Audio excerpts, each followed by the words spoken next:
Good evening, all of you. Normally, in every meeting, in every summit, we have an opposition in between Hollywood and the Silicon Valley, in between content and technology. And this time, I don't know if we have an opposition, but we will have a debate in between content and policymakers. And so the question is, as far as content is concerned, do we have an opposition or common ground in between people from the content industry that want to develop content business and policymakers that want to protect the citizen rights to an unrestricted access to internet and a free flow of information? And for this debate, we have, as Spencer told you, two magnificent people here. Marietje, Schaake, you are, sorry for the accent. So you were described as Europe's most wired politician. You are a member of the European Parliament for the Dutch Democratic Party, a member of numerous committees there. I think you're a member of Culture, Media and Education Committee, and you're currently leading the European Parliament's report on digital freedom. As I told the audience, you're focused on unrestricted access to the internet and free flow of information, democracy and internet. Professor Jonathan Taplin, it's impossible to present you in 1 minute. You tell people you had 3 lives. You were a writer and producer. You worked with the band, the Bob Dylan. You produced, I like to stress that, the concert for Bangladesh in 1971 with George Harrison. You produced Martin Scorsese's movies like Mean Street and The Last Waltz. You were also an entrepreneur in media business. You launched the first VOD internet service called Entertainer. It went bankrupt, or it was killed, not by piracy. Never went bankrupt. No, sorry. Okay, so but it had some difficulties, not because of piracy, but because of relationship with majors. And now you're a scholar in the Annenberg School for Communication and the director of the Innovation Lab there. So maybe to start with you, Mariette, how is your political mission? How does your political mission connect in Europe with those content and media issues? Well, first of all, thank you for having me here. It's great to be here at the Monaco Media Forum. Maybe for a little bit more context, it's important that I mention that I work mostly on the position of Europe in the world. I also serve on the Foreign Affairs Committee and the International Trade Committee. In that respect, I've just finished the first strategy on digital freedom in the world, which makes recommendations for how Europe should position itself more strategically in the world when it comes to the role technology plays in our trade policies, in our development policies, enlargement, human rights and democracy. And particularly relating to those last topics, I'm very interested in how technology and the sort of empowerment that it can provide individuals, the way in which it can connect people across the world in an instant, regardless of borders or governments or laws sometimes, how this plays out and how this impacts fundamental issues like human rights, democracy, but also competition. And we can't think about Europe in the world without thinking about what needs to be done within the EU itself in order to remain competitive. And I know a lot of attention has been going to the crisis and all the problems we have, but excitingly, we also have a number of opportunities, especially when it comes to completing Europe's digital single market. And I think one of the challenges we have, in the previous panel, there was a talk about East Coast, West Coast in the United States, Silicon Valley versus Hollywood. And if we're frank, we don't have either of those in Europe. And I don't say that with any pleasure. I think that's a real shame. And I think that we're losing a number of opportunities that we do have in our cultural diversity, in our immense content and beautiful things that are made in Europe.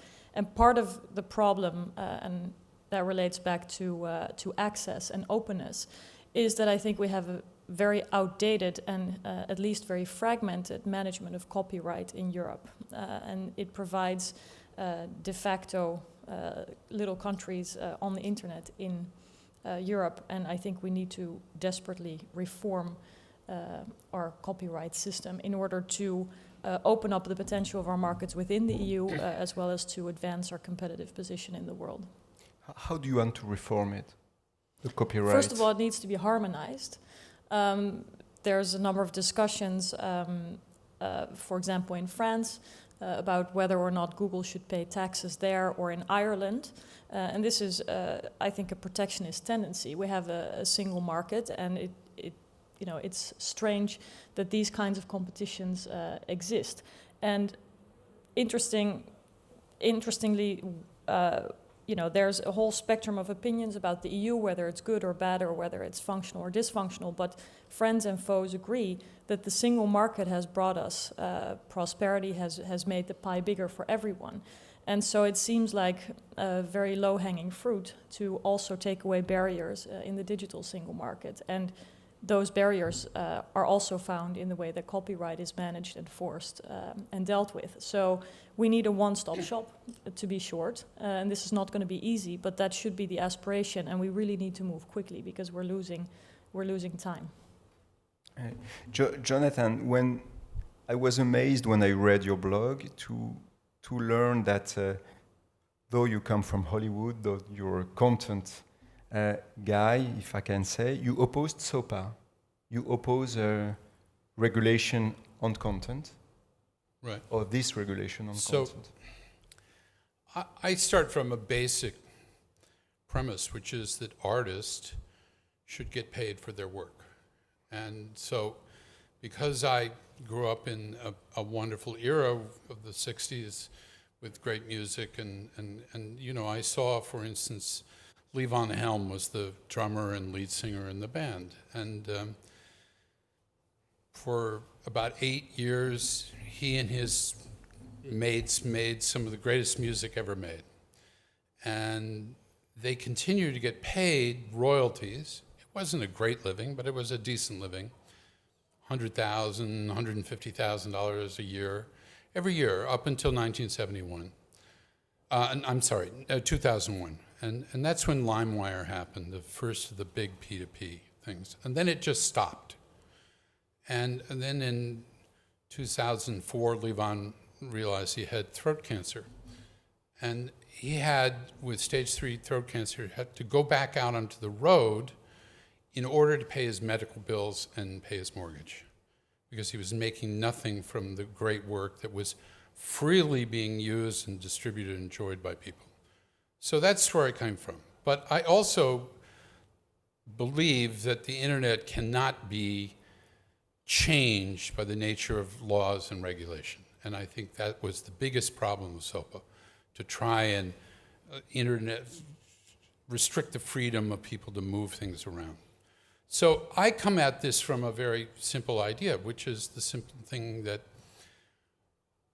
the big pirate sites, that is the Kim.coms, the people who are making hundreds of millions of dollars by hosting stolen content, are all supported by the advertising business. Now, most of the brands in the world don't really realize that their ads are on these sites. But the ad networks that put them there have a kind of wink-wink, I won't tell, and send hundreds of millions of dollars worth of advertising onto these big Pirate Bay peer-to-peer sites. Now, these ad networks and these advertisers, and they're big advertisers, Ford and American Express, Procter & Gamble, these companies don't advertise on porn sites. Their ads don't show up on pornography.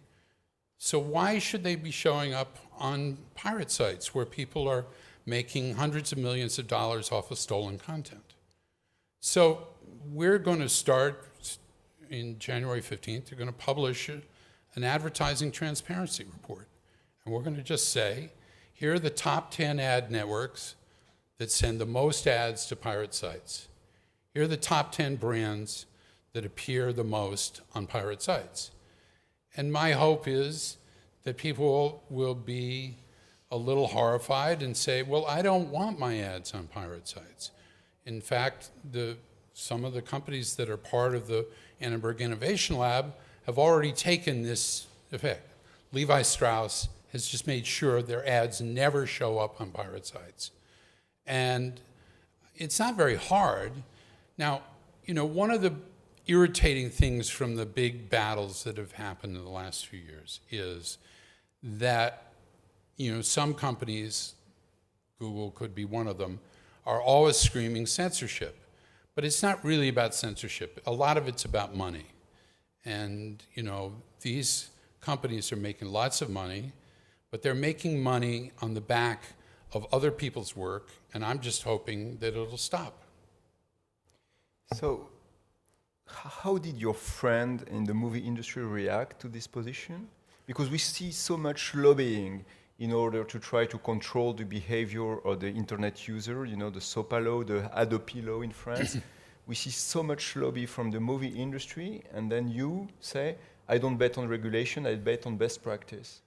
Well, there's a phrase, the movie industry had its hat handed to it last year. I mean, they tried to lobby and control the legislature through lots of money and everything to pass a law that was just a stupid law. And then the Googles and the Wikipedias and other people kind of got the public to rise up and got angry, and it got stopped. It got stopped immediately, and it never went anywhere. And my sense is that the media industries are chastened. They're not going to try that again. And I think they realize that they have to have a different approach to this. So this notion of best practices by the advertising industry is the simplest way for me to understand it. Because at the end of the day, if we are able to have a media system in which artists can get paid, then we will have a continuing, wonderful, powerful media system. But if it's all going to be just the money flowing to the kin.coms of this world, that to me is not a good thing. Mariette, how do you react to that? Do you experience some lobbying in the European Parliament from never. the content industry? Yeah. Tell us. No, it's big. No, it's a big struggle, and I think it's partially a reflection of simply a changing landscape where the market is moving to different places. And what I think is the key mistake of these sort of traditional industries, to be short, call them movie and music industry, especially from the United States, is that they have sought for support from lawmakers to protect their business model. And as a liberal, that goes entirely against what I believe should happen. And in this lobby of seeking protection for their revenue models, there's also been a very strong focus on seeking enforcement. And of course, this then needs to be covered by the public, because this would then be policing and seeking criminal behavior, which of course needs to happen. But the question is, what is legitimate and what is criminal behavior? And then when we look at this issue that you mentioned, which relates to mega upload case, I don't know how many of you have heard about this, but just to be brief, it was a company that allowed for online storage of large amounts of data. And there has been a trial or a case brought against this platform for, it was alleged to host mostly illegally downloaded material. But the people that were, the suspects in the case are non-Americans. They were living outside of the United States and working outside of the United States. And I'm not a judge, and I don't think politicians should take the seat of the judge, but that we should look at the principles underlying the case here. And it is quite a revolutionary and game-changing factor to see such active pursuit of individuals outside of a country. And we've seen that mega upload as a business is in any case broken without a verdict of a judge.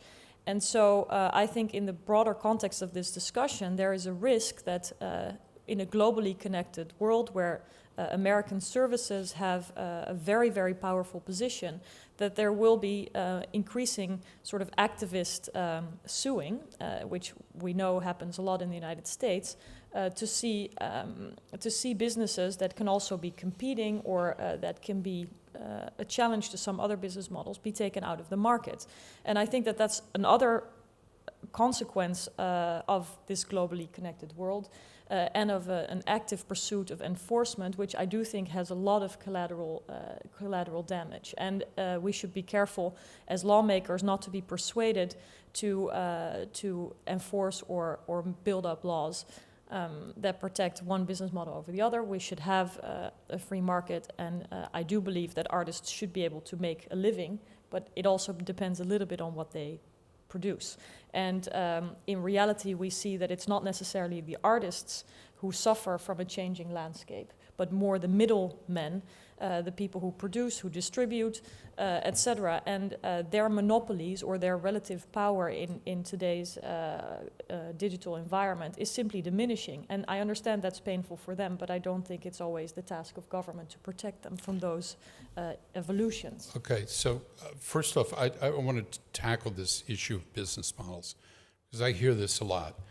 The problem with the content industry is they just have a broken business model. And people want everything they want to get a hold of anywhere, on any device, anywhere. And so the problem for me with that is this. If you go on iTunes, I defy you to find a song that you want that does not exist on iTunes. It sits there. Now, you can buy it for 99 cents anywhere on any device you want, and the problem is that iTunes represents about 31% of the total music that is streaming over the internet. In other words, the rest of it is free. Now, it's very hard to compete with free. So I would argue it's not a business model problem. You can get whatever you want on any device you want. I buy it once, I can put it on all my devices. And so I would argue that's not a business model problem. That's a really good business model. But the problem is, given the choice between paying 99 cents and getting it for free, is for many young people, like the people I teach, they would rather get it for free, you know. And so that's the basic problem. As to someone like Kim.com, who has mansions in Hong Kong and New Zealand and Germany and other places, and 200-foot yachts and 5 girlfriends and everything like that. He made his living off the sweat and blood of musicians that I care for. He never paid them a cent for all the money he made off their work. And that, I find, is immoral. This is a moral problem, and if we're not willing to say that this is organized crime, and look, due process. But we don't know. Due process, yes, we do Due know. process is very important, I think. We know that guy hosted over 20 million pieces of illegal content that he had no right to do. So let's not pretend that he made $500 million for being a saint. He was not a saint. And it would be a real mistake on your part to try and portray him as a saint, like some idiot politicians in New Zealand are trying to do. Now, I'm sure he's paying them a lot of money because he has a lot of money to defend himself, but that's not really the issue we should be doing.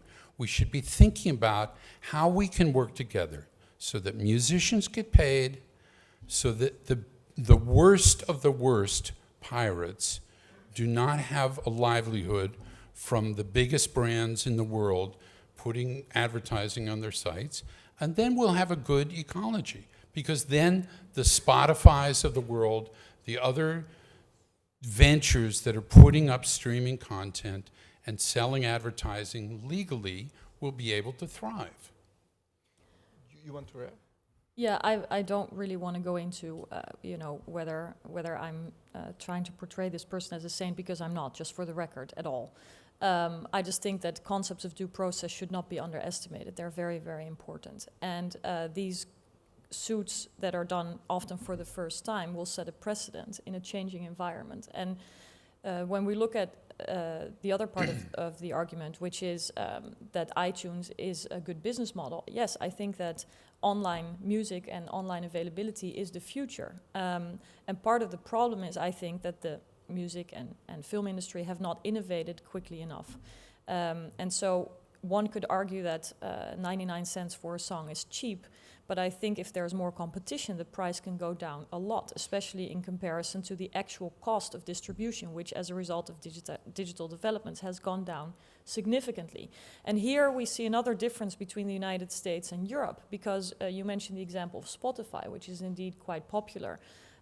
Which it has been impossible to roll this out across the EU at one moment. It had to be done in a fragmented manner, and still users are liable or responsible in the law of the land that they're in. You can apply once, and then you're, sort of in the Belgian Spotify or in the Dutch Spotify. So in Europe, we have a number of challenges that prevent us from providing interesting new business models, which I do think are going to be necessary, that will have better service and create better access for people. Because when you ask a number of internet users, people who do also love music, let's not forget that, and film,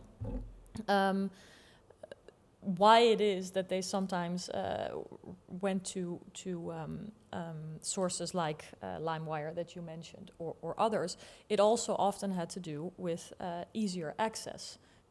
And I think that the market will catch up with this. There are now a number of new alternative business models, but that is the future, and there will be some companies or some actors, especially those who are in the middle of sort of a more traditional value chain, that will feel the pain of these new developments. But that's nothing new. That's been the case throughout history. It strikes me because none of you believe really in special regulation about this issue. You, Jonathan, seems to me you believe in best practice, and you, Mariette, believe in competition and market organization. Am I fair in best saying practice that? depends a little bit on how you... I think we have to ensure that competition exists and that not new monopolies take over from old sort of monopolies, or that the market is only in the hands of a few. I think in Europe, the key issue, I'll mention it again, is copyright harmonization and reform to be more relevant in today's day and age, because it's also, it's simply not working to enforce the current copyright system without pressuring fundamental rights of citizens. We see this all the time. And then the question is, I guess, what do best practices mean, or what does self-regulation mean, which is another hot topic in this context. So would you consider Google a monopoly? In some places, yes.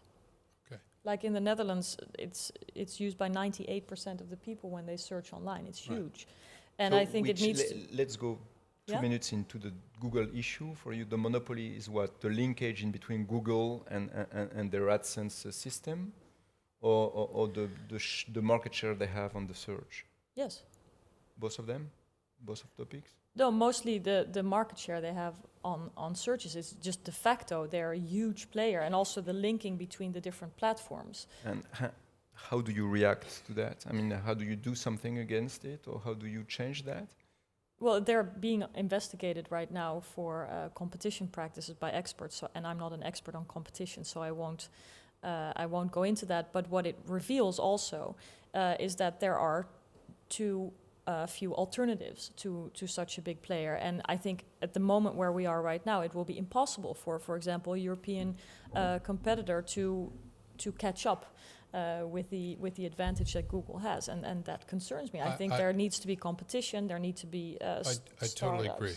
In other words, I think the old trope was that Hollywood was some kind of a monopoly, even though Hollywood is on its butt in a lot of ways. Independent film industry displaying everywhere. The monopolies exist in the technology sector, and that's where it is. I mean, and let's be honest. So if we're talking about monopolies, these are not in the content industry anymore. There's nobody who has some kind of de facto control. There's hundreds of independent record companies, hundreds of independent film companies.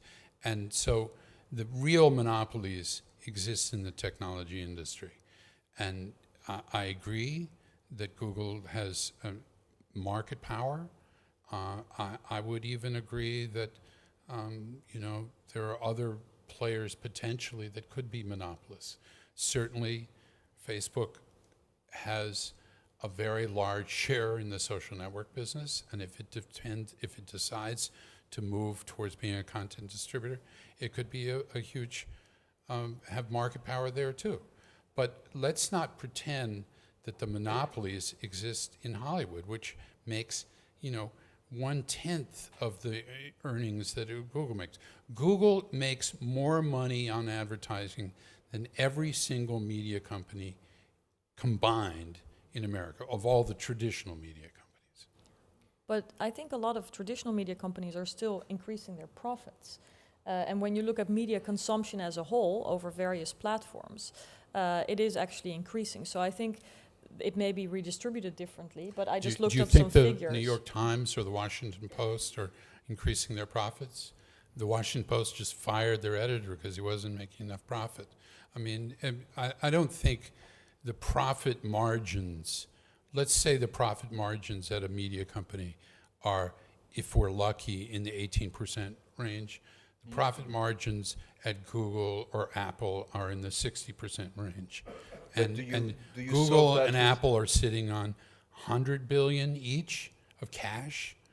Is Washington Post company or is Warner Brothers sitting on $100 billion cash? No. So you think, Jonathan, just because I would like to open the two questions, but you think that your best practice policy, that Google will be sensitive to that, sensible to that? I don't know. It's funny. We were at a conference at the MIT, at the Futures of Entertainment conference, and one of the big questions was, why should Google sacrifice profits to try and prop up the media industries, the content industries? And I came from a place where at one time I really believed the "do not be evil." What is their? That's their saying, right? So I would say, just from that point of view alone, maybe they should be conscious of this. I have no idea. I don't think what we're going to do with this transparency report is going to solve anything, but I think it could begin to change things a little bit. And if that happens, that would be good. Maybe we... Yeah, sure. Sure. Oh, please, let's start. I don't know where the microphone is. Here it comes. Can you say who you are and then ask your question, please? Was along the lines of what you talked about being anti-competitive and having Google as an example of someone which has search and then all these other products integrated. At what point does anti-competitive or the benefits of being anti-competitive become anti-customer? Because if you start saying to big companies that have built this network effect, making it easy to integrate, easy to use, and just to force new people to come in, it kind of goes back to the days of the license Raj, where to operate, you needed a license from the government and then you would do X, Y, Z. Are we not making it anti-customer by just under the guise of anti-competitive? So my take on this is Google, let's say Google is getting into all sorts of new services like travel and stuff like that. The Google algorithm is very hard to parse. There's no transparency there whatsoever. So if Google helped their services, their travel services, go to the top of the algorithm rather than Expedia or something else, that to me would be anti-competitive. And I don't think that's useful. I mean, and we both believe in this notion of network neutrality, which was that the network owner, like whether it was a Comcast or Verizon or Orange or anyone, couldn't benefit its own services over someone else's services. So if France Telecom decided to slow down the bits flowing from a competing sports site over one that they own, that would be anti-competitive. And so I think these things are easy to think about in theory. The problem with a search algorithm is it's almost impossible to understand how these results happen. Marietje, you want to comment? Yeah, well, on net neutrality, I do believe that that's very important. It was actually my political party that initiated the legal guarantee of net neutrality that is now adopted in the Dutch Netherlands. Constitution, no? Not the constitution, No, it was just in a the law law? adopted. It's a little bit harder, I'm afraid, to change the constitution. We were the second country in the world that enshrined that in law, and I do think that that's very important. I also think we have to look at the changing public value of information in the digital age. I mean, is there still a public place to access information? I'm very concerned about the challenges that investigative journalists and news media face. I also think that their role is changing as a result of the world we're in. In the Netherlands, there's two main newspapers who have reacted actually completely differently to the digital environment. One has a very simple website that also refers to exciting things going on elsewhere on the web, and the other one is pretty much a carbon copy of the paper version. And so there is a period of transition where we have to be very vigilant, but where we also critically have to ask ourselves, and I think that's partially an answer to your question as well, what is the role of government? Yes, ensuring competition is nothing new. It's been a role of government for a long time. Keeping markets open is extremely important, but also looking at the public value, the public interest is also very important, and how to define this in this new environment is a challenge. And I do believe that your stories and your experiences, but also your knowledge of technology is really important to share with politicians, because what I'm also concerned about is that while this world is so rapidly developing and it is understood by entrepreneurs and people who are dealing with it on a daily basis, engineers, it doesn't translate or not quickly enough into an understanding on the political level. And technologies develop so quickly. Democratic decision-making is, especially in comparison to that, quite slow. So we need to update this knowledge in order to be relevant and to do justice, sticking to our core principles that we believe in a democracy, that the responsibilities we have in a globally connected world, while not overstepping market principles or intervening when it's unnecessary. And this is it's always a delicate balance, but especially with these rapid developments. I'm afraid we're running out of time. I'd like There's to take another two one. questions more, but please answer Yeah. quickly. Sir, please. Hi, my name's Marco Bertozzi from Viviki. A point to you, Jonathan, about the brands supporting these illegal sites. It's interesting, I've just come literally yesterday from a group of all the large holding advertising companies in London who are working with FACT and the London Metropolitan Police. And they've all sat around the table and been happy with the idea of a published list of illegal websites that will make sure that none of our advertisers appear on. I think your concept is right. I think you should go to the people operating the systems that sometimes and often by accident allow these ads to appear, rather than the advertisers themselves. I think you'll get it done very quickly. Agencies will pull down ads on illegal sites in about 15 seconds. And I think it's not that difficult. It's a simple thing because the digital advertising world now is being run by technology, and unfortunately some of these ads slip through, and with a blacklist of sites we can make sure none of those brands appear. That's a fabulous piece of news. This is not happening in the United States yet, and so I mean I really welcome that, and I don't think it's hard. And quite frankly, when we went to some of the brands who are partners of ours in the Innovation Lab, they were shocked to find that their ads were appearing on these sites. They had never asked for that. It was, in the US, there are these remnant ad networks that just kind of take the detritus of what people can't place and put it out there, and that's the part of the problem. So I'll take one last question. If I could just briefly, very shortly. Very shortly, One, I think a judge should assess what is illegal. I think that's really important because there's also ways in which this can be used in a sort of competitive manner. And it's not only about due process, but also about innocence until proven guilty. And we must understand that we're operating in a global environment. So that laws, US laws, are enforced across pretty much the whole world. And this could backfire quite easily, we can imagine. I mean, if you look at police and law enforcement should decide, and I think businesses should make their own assessments of where they want to advertise. I mean, that's their freedom, of course. Just one last question. Okay. Hello, Stéphanie Hospital, Orange. Just a question regarding the regulation we have in Europe, which often, I mean, is very well done. However, I mean, and if we have we think about the debate on the do not track the cookies, where we could have for European internet sites the difficulty to be effectively tracking the cookies and using them for advertising or customer relationship management purposes.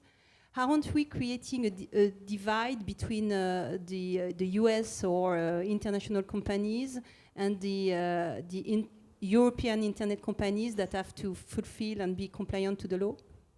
Mariette, maybe?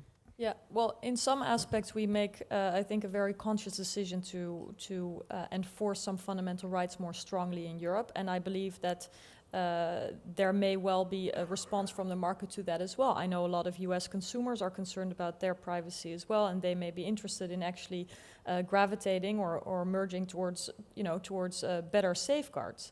Again, this is very much a field that's in flux. But in general, there is a prospect in the next couple of years, and I'll be working on this as well, of a negotiation of a free trade agreement between the United States and Europe. And this is where a number of these issues will become very interesting. And I think if we look at the priorities or the relative differences, globally speaking, the US and the EU are not that far apart. And we should also think about how we can bridge the differences that we have. It would benefit our GDP, it would ensure jobs and growth, the magic words of the moment. And I think it would also allow us to be in a stronger position to address issues that we're both facing in countries like China. I'll leave it at that, to be short. Okay, thank you very much. I'm sorry for the other questions that were raised. Thank you for your time. Thank you, Mariette. Thank you, Jonathan.